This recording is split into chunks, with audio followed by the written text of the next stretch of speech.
And we issued a public notice on how we are redesigning the routes. What I'm saying clearly is the county government of Kisumu has outlawed illegal bus parks, and I counted them. Kamas, Aga Khan, opposite Aga Khan, Kisumu boys, Kisumu girls, petrol stations, wells, all those things, all those bus parks are outlawed.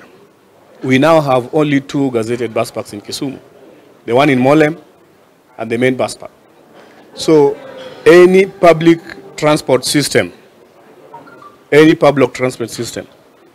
utilize the spaces in the bus park. Cartels running public bus parks in fuel stations and roadsides. We are warning you.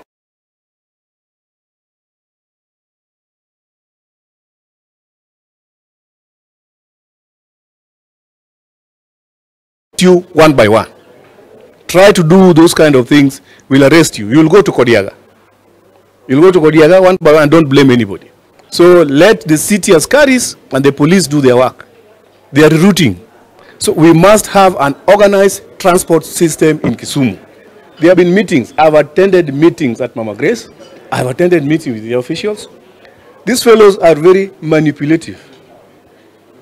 They are very escapist.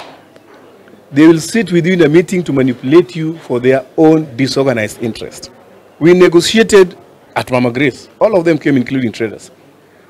And he said, look, let us give us 6 months, then we'll start the process. The moment I turned my back, they mobilized even hawkers back to the street. Haya.